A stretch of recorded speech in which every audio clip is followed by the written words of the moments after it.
Look, I can't point to any one thing. Every piece of the journey, every step of the journey that I've involved them in, they've made it 300 times better. Whether it's a race deck, whether it's a race strategy, whether it's a product strategy, whether it's marketing positioning, they're just helping me build a more compelling business. And it's end to end incredible value add.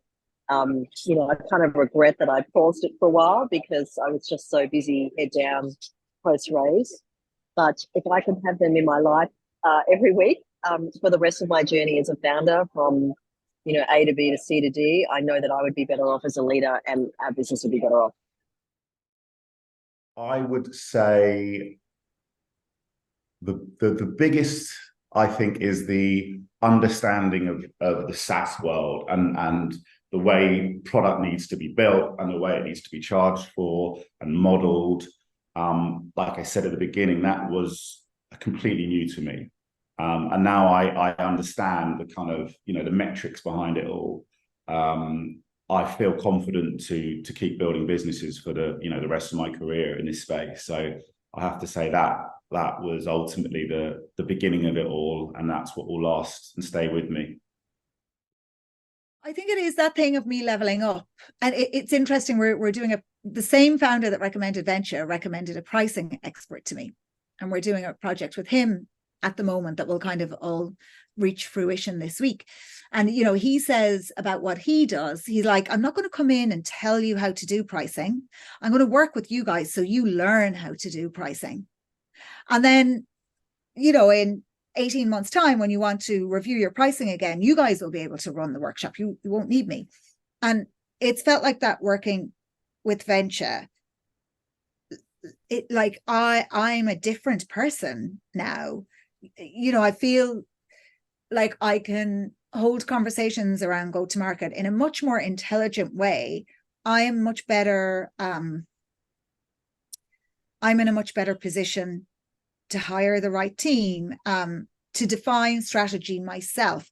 So it's that leveling up an education piece and getting me to a better place. And like that you get it's like any learning, right? You get a compounding effect from all of that. Because when I go and do those things, I'm going to learn even more. And I feel like I'm on this, it's speed. It's that I'm on a faster paced trajectory towards being that CRO type than I would have been without Vencha. I mentioned it's been a bit of a 2-year journey for me. I've been reading all the books, listening to all the podcasts, using ChatGPT to get it to help me to level up. But actually what I've experienced in the 3-month program working with Vencha, it's been my progression has been at a much faster pace. All of those other things have helped as well, right? You layer it all on top of each other. But the acceleration I've gotten with Vencha is at a much faster pace than those other things. It's like a lot of things, isn't it? Like where you put in course corrections, ideally early on a journey, then they may not seem like all that. Any one intervention in its own right might not seem all that significant, but actually their course corrections early on, so it's like compound interest. Where we are today will definitely be, in part due to the interventions and the contribution that those guys made for us. They helped us change things, assess things. I mean, probably the most important thing, is like, at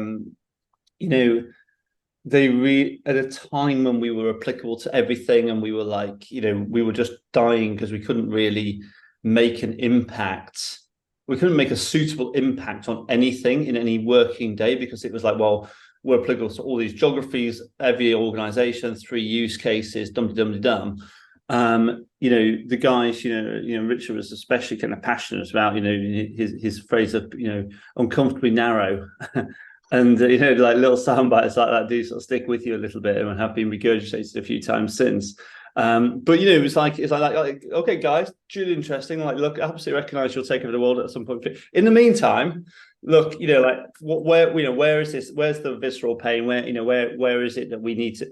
If we can only do one thing, and kind of like they just really sort of like we went with it quite willingly, but they really kind of like had to go, look, okay, you need to trust us. We're going to do this thing. We're going to narrow down on one thing.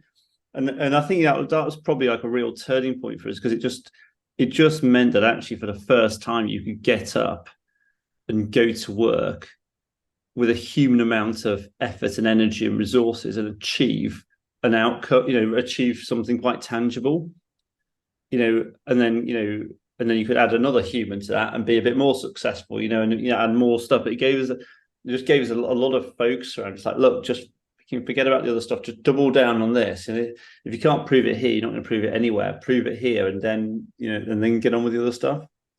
So yeah, that really helps us with that, uncomfortably narrow kind of piece and just real focus.